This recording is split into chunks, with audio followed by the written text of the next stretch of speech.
Wow. There we go. Nice. All right. Let's see. I was spotlighted, right? So, all right, let's get started. Okay. I'm going to basically just be talking and controlling the stuff on my computer. So, officers and like veterans, if you guys see like questions in the chat from people, feel free to just like say something, and then I'll kind of look at the chat and answer the questions if anybody, if it needs answering. Okay. Um, if you have questions, just feel free to type them into chat, and then the officers will let me know. Hopefully, I'll see it. Um, let's start with a little background about me. Um, some general background. I went to UC Irvine for my bachelor's. I got it in information and computer science. I specialized in artificial intelligence and algorithms. And I came to UCLA for my master's in CS, where I really got into archery. And in addition to archery, I like to spend time with my family. I like to play video games, and I like reading or listening to books. Mainly listen because I don't really have time to sit down and read anymore. And I like reading or listening to fantasy books typically. Like I've kind of gotten into lit RPGs. If you know what that is, it's basically kind of like a book form of sword art online.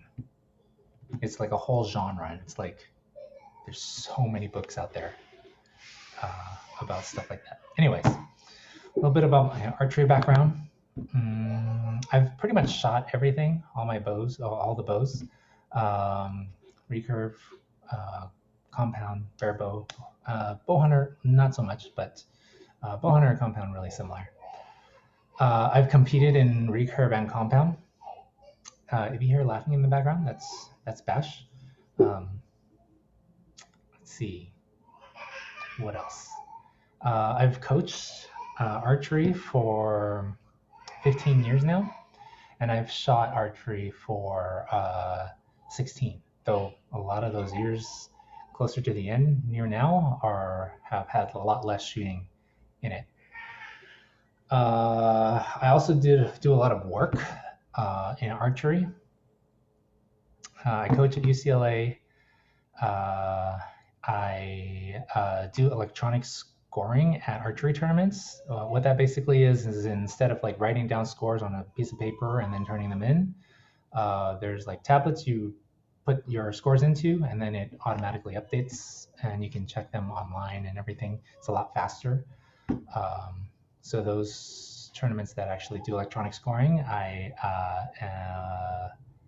do a lot of the USAT tournaments, which is the big national tournaments.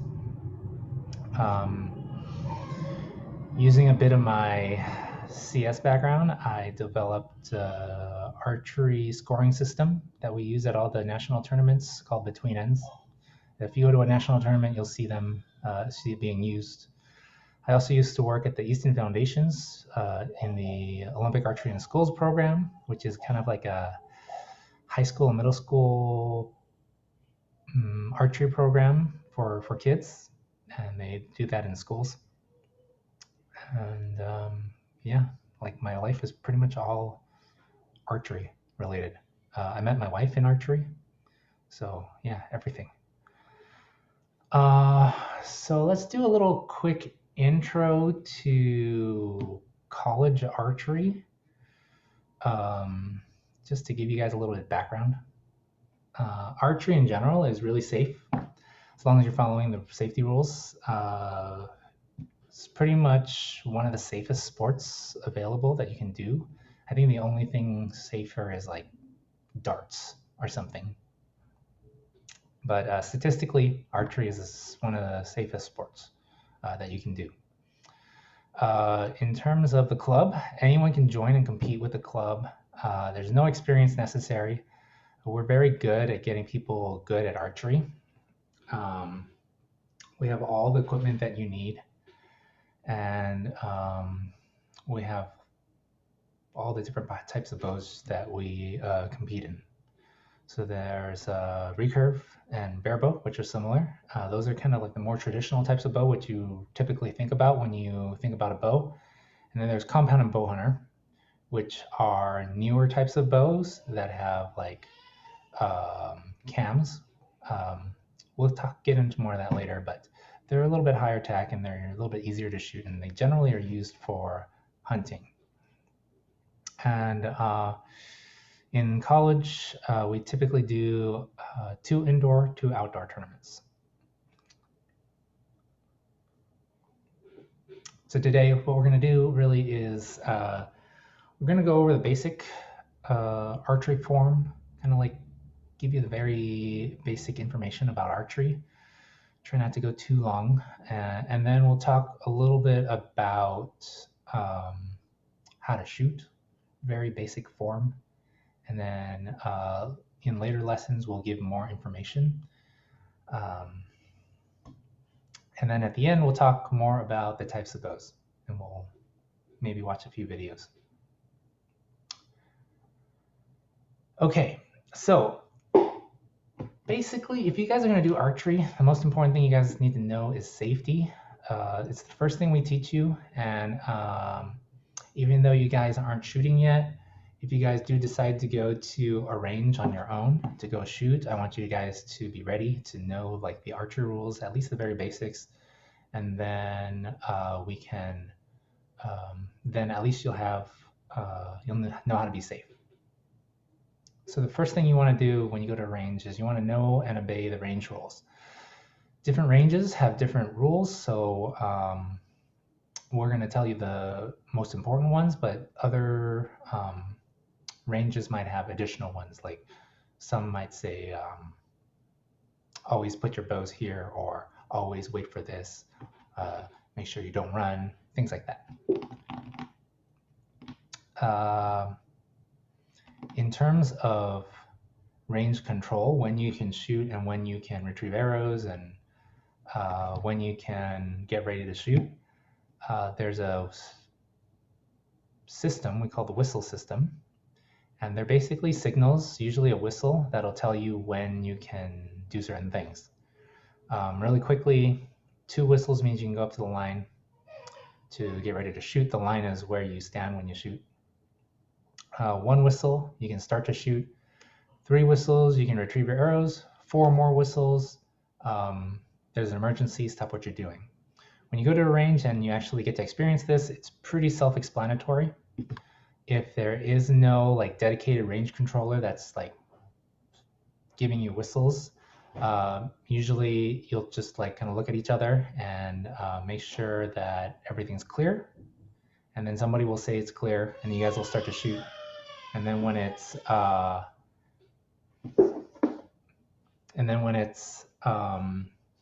clear to retrieve arrows, somebody will say clear and you guys will go down and get your arrows. It's generally pretty easy to figure out when you go to a range. In terms of basic rules you want to follow at all times, you want to make sure you only draw your bow back when you have an arrow in it. Because when you draw a bow back without an arrow in it and you let it go, all that energy that shoots an arrow goes back into the bow and it can break the bow. So basically that's why we don't do that. So only draw your bow back when you have an arrow in it. You always want to keep your arrows in your quiver until you're on the shooting line when you're getting ready to shoot. And then you always want to aim your bow downrange. You don't want to like turn around aiming your bow when it's loaded behind you or to the sides, because people don't want to get shot accidentally. So like those are the really basic rules that you need to know when you're at a range. So a lot of the lessons that we're going to do, the virtual lessons, I'm going to do a lot of demonstration with a stretch band. This is a stretch band. Basically, it's like a rubber band that has a little knot in it, and it's tied in a little loop. like this. So if you ordered a stretch band from the club, you'll get it, and most likely it won't be tied like this. It'll just be one long piece. What you do is you just fold it in half, and then you just tie a little knot like this on one end, like that, and you'll have a little knot. And that's basically a stretch band. It's just a loop. It's a rubber band with a loop like this. And the way you hold it, actually I'll go over that a little bit later. So in terms of like basic shooting form, you're gonna hold the stretch band like this. You wanna have the knot in your hand like this on your palm. That's where I like to have it, because when you pull it back and let it go, I don't wanna have this like hit me. So I like to have it in my palm. And then when you hold the stretch band with your other hand, you're gonna take your middle three fingers. If you're a right-handed archer, if you're right-handed, you're gonna use your right hand to pull the string back or the stretch band back. And then if you're left-handed, you're gonna use your left hand.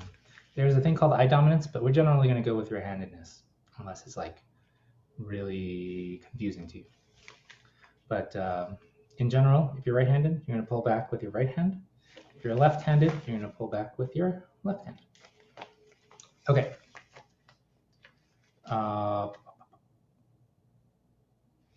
In terms of basic form, this is what we really want to see when you're shooting. You're going to stand straight up and down. Your knees are generally locked and your feet are about shoulder width apart, so they're about here. And then stand straight up and down. Basically, if you stand and hold your arms out straight like this, and you turn your head towards the target. My target is down that way. So I turn my head that way, bend your arm like that, and this is where you're basically, how you basically stand when you shoot. Okay? And that's what we're really looking for. You want to make sure that the head's turned properly, that the front arm is straight, and then your back elbow is up here, in line with the rest of your arms, instead of like down here. So this is kind of what we want to see when you're shooting. So you have a stretch band. You can practice this. You can do a little bit of work building strength doing this, because in general it's kind of hard if you've never done archery before to kind of build that strength. So a lot of what we do to build strength is with a stretch band at home, and then we kind of draw back and then do our thing. And then if we want to like work on strength, we kind of hold it. If we were working on endurance, we kind of like draw back and then we'll shoot. So the stretch band is elastic, so it kind of mimics the bow. So it's a good way to practice when you're at home by yourself and you don't have access to a range. Let's see. So let me run through the steps really quick, just so you know in general what to do. So again, you're going to stand straight, feet shoulder width apart. You're going to hold the stretch band, right? I'm a right-handed archer, so this is in my left hand, like that. In general, you want to make sure that the stretch band goes right here. Into your wrist, rather than like off to the side like this, where it's just pulling on your thumb.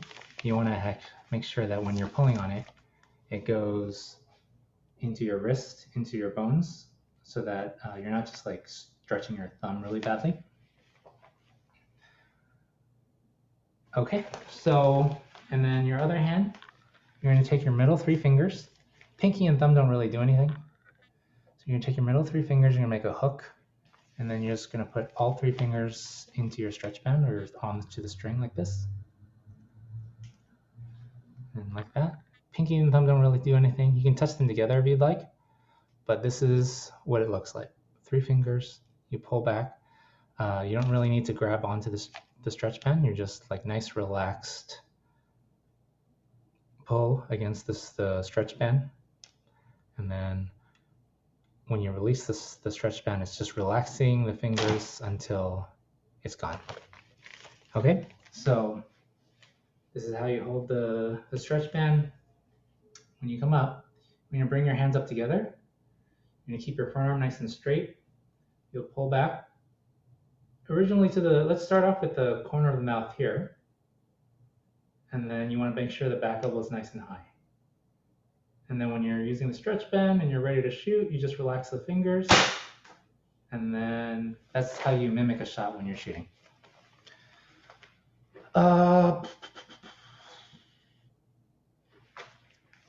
Here at UCLA, we teach the National Training System style of archery. It's called NTS, which stands for National Training System. And it's developed by our national head coach. He's a very successful coach, many Olympic medals. And he's developed a form that's worked really well for archers, and we basically teach that style. I will run through it really quickly, but we aren't really going to go into it too in depth today. Later on we will, but for now, we can just do a quick run through. I think I had a video. Yep, right there. And then there. All right. So this is the steps of shooting. The first step is stance. It's how you stand. See how her feet are shoulder width apart. This is her knocking the bow. Hook and grip is basically how you have your hands on the bow and on the string. Posture is how you stand. Setup is raising the bow, draw, anchor. Transfer to hold is like using your bone structure, aiming, and release.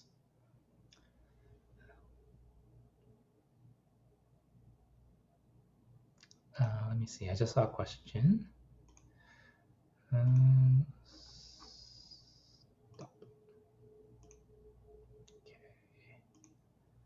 Switch back to here. Elbow shouldn't be too high up in an angle. Okay, yeah, the elbow, you basically want the elbow to be either in line with your hands, like this. It can be a little bit higher, that's fine, like this. But you don't want to be, like it's really uncomfortable to actually be like super high. But it can be a little bit higher. You just don't want it below your hand, right here. You want it either in line or a little bit higher. You'll see people with a little bit higher, or they'll be down like this.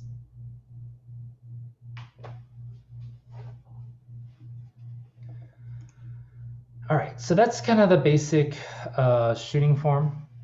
There's 11 steps to it, and we'll go through several steps each week and go more in depth into each of the steps so that you are more familiar with it. And then at some point, hopefully, we'll get together and shoot some real bows and arrows.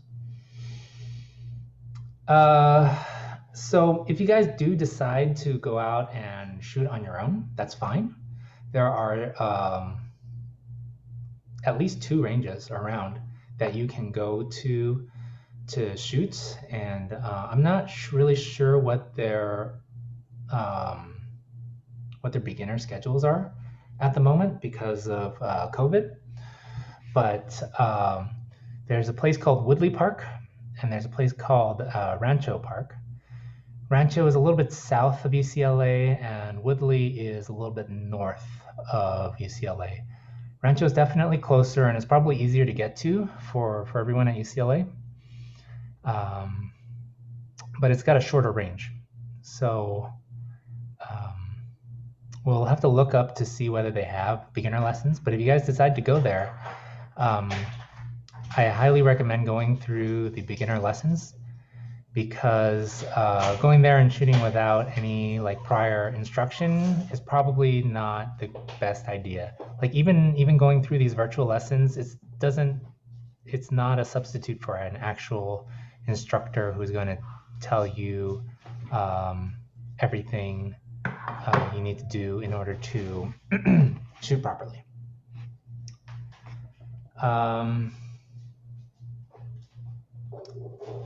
That's basically all I have for kind of the introduction to shooting today. What we'll do next is we'll kind of go over like the different types of bows that we shoot in college archery, and have a few videos that we can look at in order to show you what that kind of looks like. So the first type of bow is, we'll do recurve first, and that is a more traditional type of bow, except it's got more, what do I want to say? It's Olympic recurve, and basically it's kind of like a traditional bow, but it has things that help you shoot, like sights and stabilizers. Let me pull up a video for you, and we'll kind of go through it, and it'll be easier to see what a recurve is looking at these videos, or this video. So this was recently at SoCal Showdown, and this is right here a recurve bow. As you can see, it's pretty much like the basic shape of it. You've got the limbs, you've got the middle of the bow, the riser, you got another limb, and you have the string with the arrows. So that's like the basic bow. But it's also got, but it's also got, so you have the riser, the middle of it, you've got the limbs, you've got the string, the arrow, and you've got, in addition to that, you've got a sight. It's non-magnified, but it's basically a little circle you look through, and you can use that to aim with. We've got stabilizers, front stabilizers and side stabilizers. These help with the balance of the bow, moving the weight of the bow forward so that it balances better when you shoot, and it absorbs vibration. So that's basically the really important parts of the recurve bow. This is the type of bow that you shoot in the Olympics. It's the only discipline that's in the Olympics at the moment. I know they're trying to get compound in, but I don't know how long that's going to take. It's been years and years since they've been trying, so I don't know if that's ever going to happen. But we can watch a little bit more.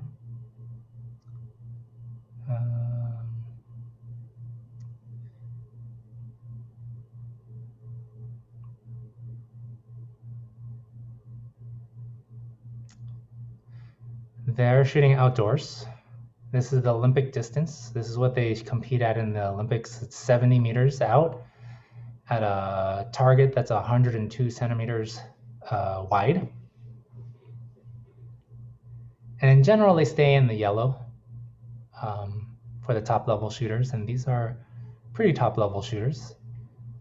The best shooters in the world are the Korean women and men, but these ladies are very good as well. So that's recurve.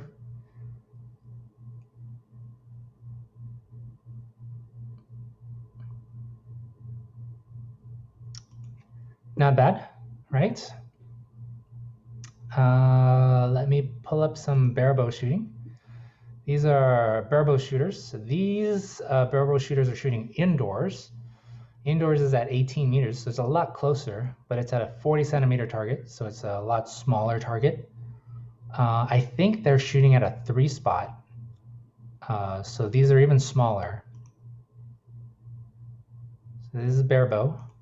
You can see the riser and the limbs, basically the same thing, the string, the arrow, except they don't have a sight and they don't have long stabilizers. They do have some weights, but they can't have any vibration dampening to them, but they do have a little bit of weight to them to keep the bow better balanced.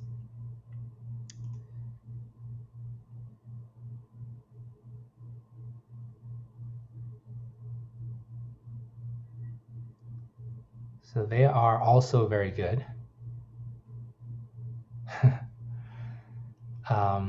Compared to the other target, it's a lot smaller, but this is a 3-spot, so they're missing the outer 5 rings. And they shoot 1 arrow into each target.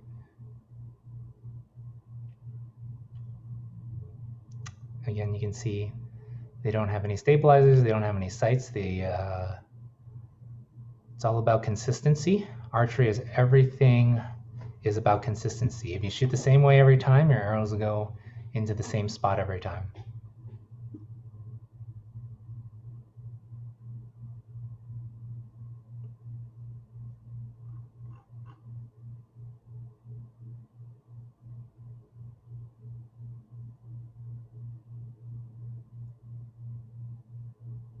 Pretty good shooting.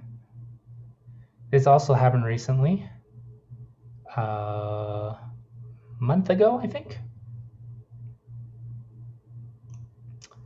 All right, let's see. So that's bare bow. And this is Compound. This is also at the SoCal Showdown. Compound shoot at an 80 centimeter target at 50 meters. But the 80 centimeter target for the Compounds is missing the outer 5 rings. It's similar to what we just saw in the indoor with the smaller targets, except these are missing the outer 4 rings, I believe.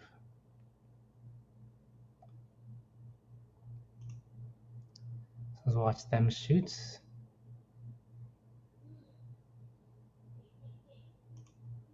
This is Braden Galantine. He's one of the top shooters in the world. This is a compound bow. Let me see if I can get a better view of it.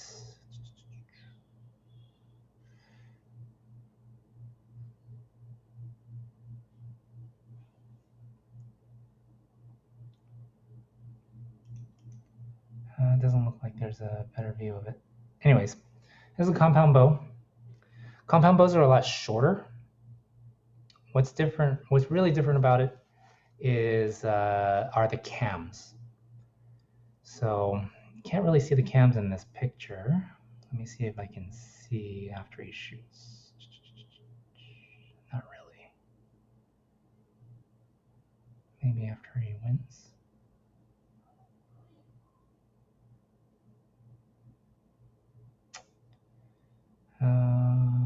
Nope, not really saying anything. Okay, but anyways, maybe I'll pull up a picture in a bit. So this is a compound bow. What's different about the compound bow is it has cams. Down here at the bottom, you'll see wheels. And what the wheels do is it lets off the weight of the bow. So with the recurve, the farther back you pull it, the heavier the bow gets. But with a compound bow, when you pull it back a certain distance, it gets lighter. And that's like the huge benefit of compounds. They get lighter, so you can hold it for longer. So it's easier to control the bow as you're shooting.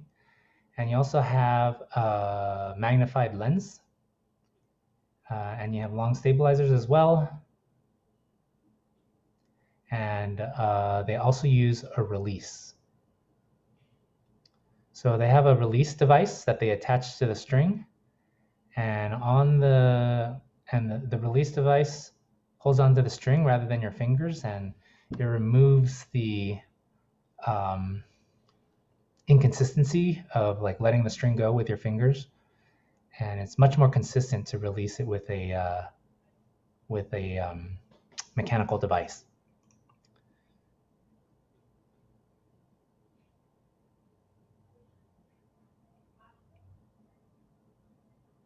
They are very good. Generally, they hit 10s 90, 95% of the time. I believe this match went like 3 ends before somebody hit a 9.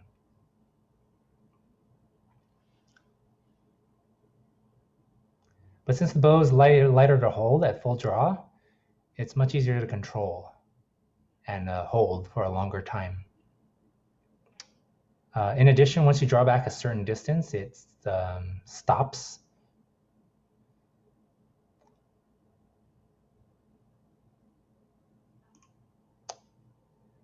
I don't have any videos of bow hunters shooting, but bow hunter is very, very similar to compound. The only difference is this stabilizer is a little bit shorter. It's 12 inches long, so maybe like a third of what this is. And then there's no magnification. Those are really the biggest difference. So bow hunter is a lot easier to switch back and forth from bow hunter to compound compared to recurve and barebow. Let's see.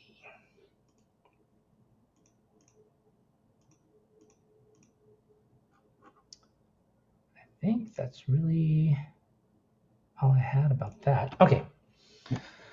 We switch back. I think I had a PowerPoint.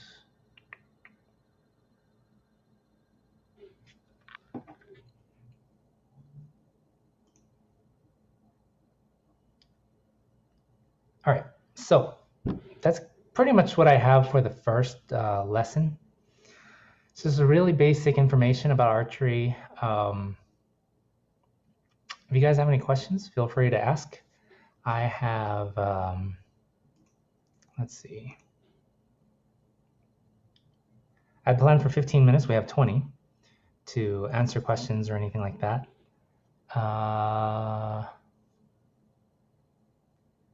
Let me see if, let me read through their chat and see if there's any questions.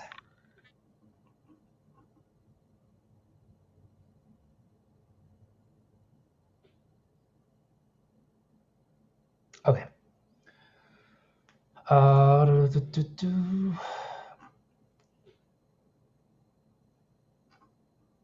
Let's look. We can go back a little bit and kind of look at the steps of shooting really quick.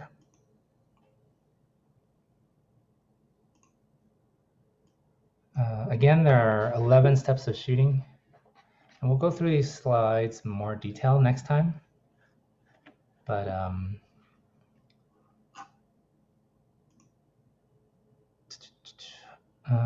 when will we be able to purchase the kit? That is a good question. I can answer that one. So for the kit, should be coming hopefully this week. We're just waiting for Club Sports to figure out everything on their end on the website they use for payments. So we'll be sending out an email with an update when it's available and everything's, they've finished everything on their end. I wish I could give you a more specific answer than that, but that's the information we have from them right now.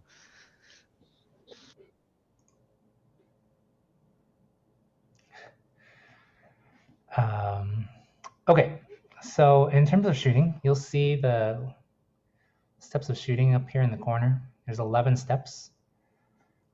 Stance, it's basically important for balance and being stable. Knocking the bow is loading the bow properly, making sure the arrow is the same every time. Hook and grip, like hook and grip is where the only two parts of the bow that you actually touch when you're shooting are the string where you hook it and the grip where you hold the bow. And this is where you're applying pressure to the bow a little bit. Set, you're basically preparing yourself to shoot and you're getting yourself focused. Setup is raising the bow. You're aligning you're starting your alignment. as alignment's really important when you're shooting. You want to align your bones so that you have a strong structure. Drawing the bow back is when you start to pull back the bow towards your face, and then you're using your back muscles to draw the bow back. Anchor, that's where you're touching the bow to your face. When you're starting off, we touch your index finger to the corner of your mouth. For recurve, we bring our hands underneath our chins and we touch the string to the tip of our nose. But if you're practicing, you can just kind of bring it to this corner of your mouth. You do want to be really when you're drawing back and worrying about anchor, you want to make sure you bring it back to the same spot every time. So drawing back here every time to the same spot. See how I'm touching my index finger to the corner of my mouth? Or if you're doing a recurve anchor, you're going to bring your hand underneath the chin to the same spot every time. So these are the basically the two anchors you have. Bare bow, generally around here, usually. And then recurve down here. But you want to bring it back to the same spot. Because if you're drawing it back, and sometimes you're here, sometimes you're down here, sometimes you're here, I have something that's arrow-like. Not really long, but if you draw back, and sometimes you're here, sometimes you're here, and sometimes you're here, you can see that the arrow is going to fly off differently, even if you have your front arm in the same spot. So if you're here, and you draw back the same every time, then your arrow will fly out the same every time, and that will be a lot easier to adjust where your arrow lands. So being consistent with your anchor is really important. So again, index finger, touch to the corner of your mouth, or you bring your hand to the bottom of your chin, like that. So when you're practicing with a stretch band, that's kind of important to remember to do. Let's go back a little bit. So set up and draw. Again, you want to make sure your front arm's nice and straight. And you want your back elbow in line with everything else. Transfer to hold's a little bit difficult to understand. You're basically transferring all of the weight of the bow into your back muscles, into your bone, not into your back muscles, into your bone structure. And you're minimizing the force on your muscles.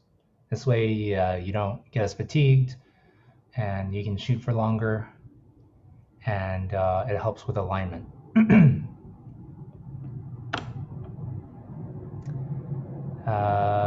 Expansion,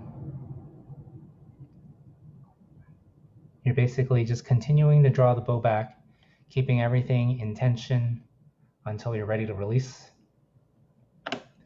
And then release and follow through. You basically release the hand muscles and you continue your hand backwards and you're guiding the arrow to the target. Let's see. And then lastly, once you shoot your arrow, you reflect on your shot. If you saw where your arrow went, you can make any adjustments. See how it felt to you, see if there's anything you needed to fix before you start on the next shot. And let's see. I don't know if we can play these. If you shop on No, hold on. Let me put this in the other window.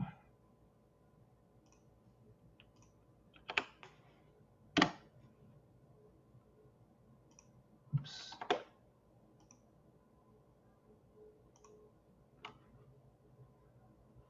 All right.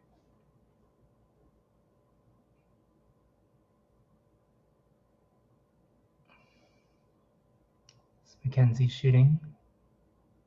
It's very consistent, drawing back to the same spot every time.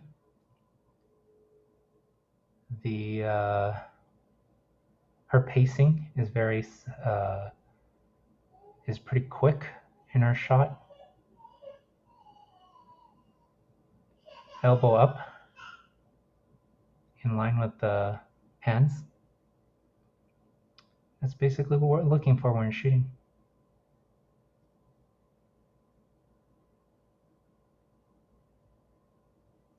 So lots of archery videos online.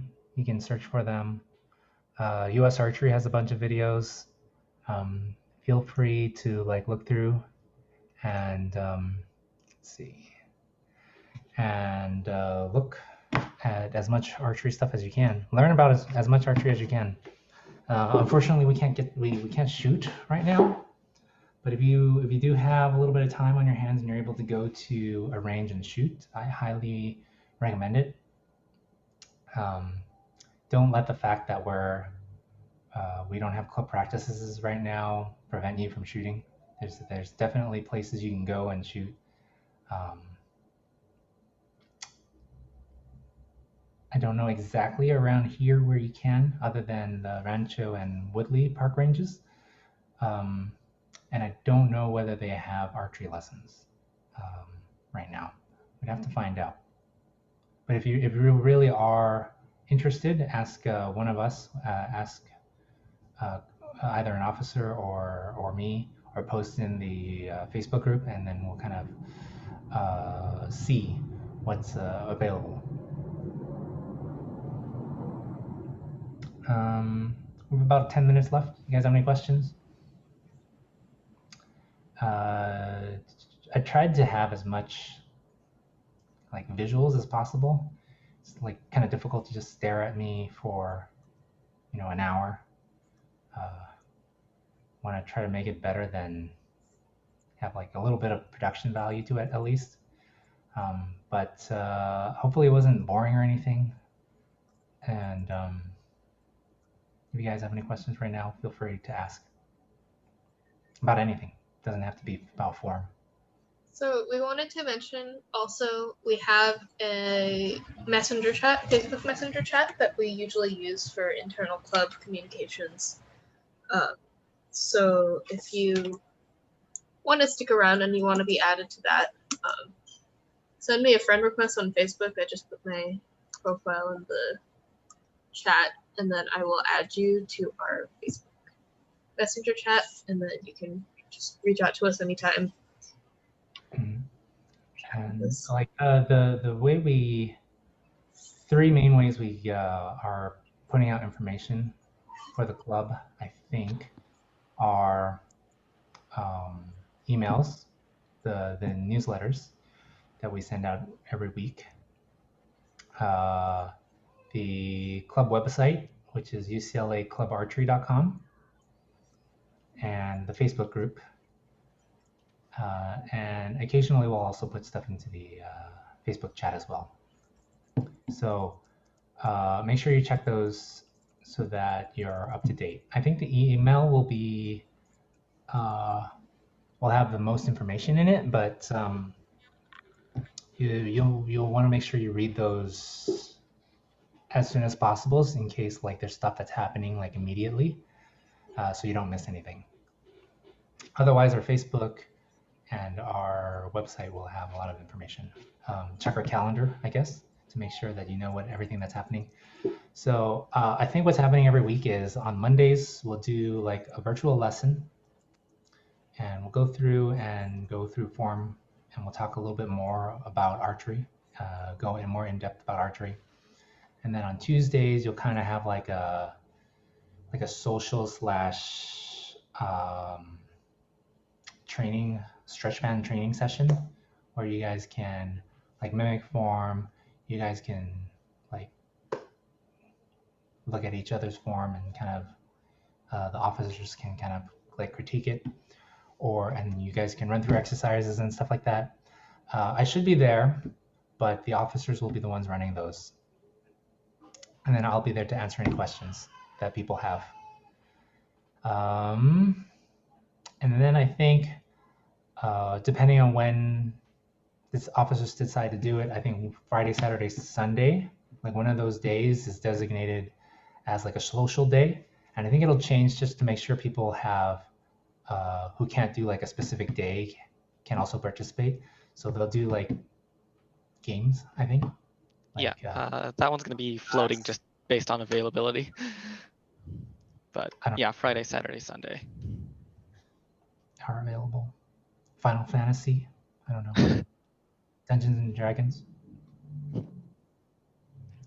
I know there's at least 2 D&D groups in Archery, so if you're actually interested in that, there are your people here in the club.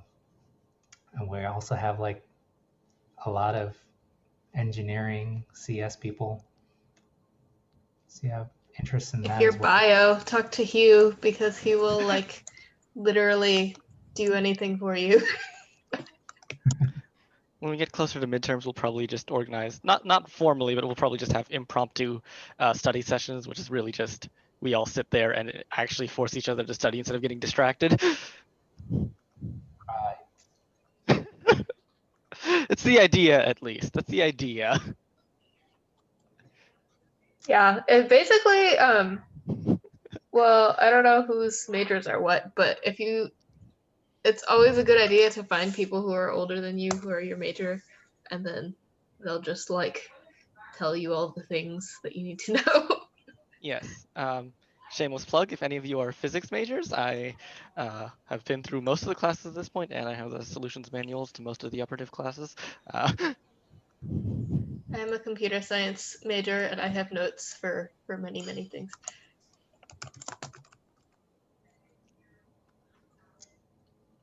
Yeah. Well, anyways, as you can see, archery is more than just about archery. Like we are really a close-knit group.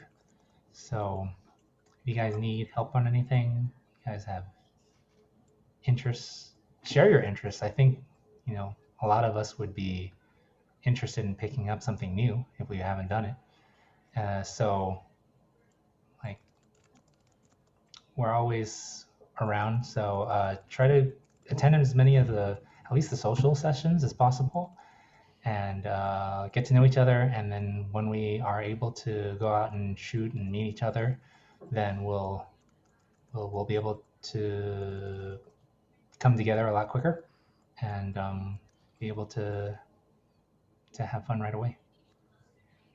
And then I think that's about it. Any questions?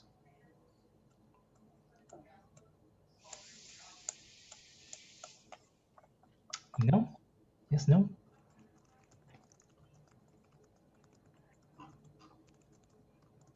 Okay, cool. We'll end a few minutes early. Hopefully you guys enjoyed yourselves. I'm definitely going to try to put more, try to give it a little more production value. I just started kind of playing with OBS, and I've been trying to get I have a better mic, and hasn't really been working, and I've been trying to figure it out. But in the future, hopefully everything will look a lot nicer, and it won't just be me, a talking head. I'll have more videos, hopefully, and then we can kind of talk.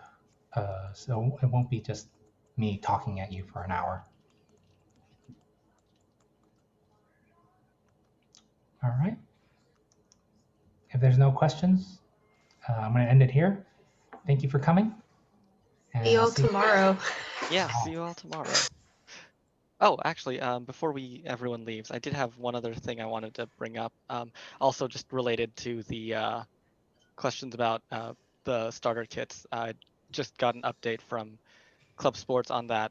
So you'll notice on the Ideologic website that there's 2 fees. There's the fee for our club, which is the $20 for the starter kit, and then there's the admin fee that's charged by Club Sports. They've told us to advise people to not pay that yet, as they're considering changing it in light of the current circumstances. So hold off on that. The admin fee. Yeah, the admin fee. So hold off on paying the admin fee. Yeah. And So just so everyone knows before you spend $50 that you might have a hard time getting back. If you want the kit, there's a kit fee. So the starter kit is our club dues, quote unquote, for this quarter, which is optional. It's only if you want the starter kit, and that's the $20 for our club. Okay, so yeah, That just if you want to covers our start, expenses for the materials and shipping, basically. pay the $20. Yeah. And if not, you can find a stretch band online as well. If you look for like a TheraBand, you just really need maybe 3 feet, a yard of one, and it should be good enough. Get a really light weight one. Some of them are really heavy. This green one is actually kind of heavy for me because I don't really shoot much, and as a beginner, you probably don't want it too heavy as either. But you want to have it like the red one. I like the red ones. I think the green ones are probably as heavy as I would go. And I think the yellow is the lightest one. But you should check because if it's not a TheraBand, their color coordination might be different. So yeah, thank you for coming, and I'll see you guys tomorrow. Thanks, Dan. Thanks, Bye. Dan.